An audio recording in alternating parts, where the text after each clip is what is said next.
കായിക പ്രേമികളേറെ പ്രതീക്ഷയോടെ കാത്തിരുന്ന ഫുട്ബോൾ ഇതിഹാസം പത്മശ്രീ IM വിജയന്റെ പേരിലുള്ള സ്പോർട്സ് കോംപ്ലക്സ് നവംബർ 3-ന് യാഥാർത്ഥ്യമാകുന്നു. മാലിന്യ കൂമ്പാരമായിരുന്ന ലാലൂരിലെ ഒറ്റയാൾ പോരാളി വാസുവേട്ടൻ എന്ന TK വാസുവിന് ഓർമ്മകളുണ്ട്. ഒറ്റനോട്ടത്തിൽ ഇപ്പോൾ പറയാം, എന്തായാലും സ്വാഗതാർഹമായ ഒരു പുതിയ മുഖമാക്കി ലാലൂരിനെ മാറ്റി തീർക്കുന്നതിൽ സമരസമിതിക്ക് ഉണ്ടാക്കാൻ കഴിഞ്ഞ ഒരു ജനകീയമായ ഒരു ഉഴുതുമറിക്കൽ ലാലൂരിനെ സംബന്ധിച്ച് പൂർത്തീകരിക്കപ്പെട്ടു. പൂർണ്ണമായും ലാലൂർ സമരത്തെ പിന്തുണയ്ക്കുക, അംഗീകരിക്കുക എന്ന് ഭരണസമിതി ലാലൂരിൽ കോൺഗ്രസ് ഭരണസമിതിയായിരുന്നു, മുനിസിപ്പൽ ഭരണാധികാരി കോൺഗ്രസിൻ്റേതായിരുന്നു.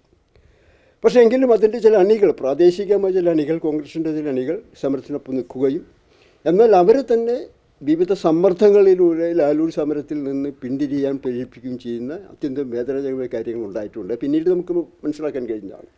പക്ഷേ പ്രധാനമായും ലാലൂർ സമരത്തെ എതിർത്തത് ഇന്നത്തെ ഭരണ സംവിധാനത്തിലിരിക്കുന്ന ഇടതുപക്ഷത്തിൻ്റെ നേതൃത്വം പങ്കുവഹിക്കുന്ന മാർക്സിസ്റ്റ് പാർട്ടിയായിരുന്നു.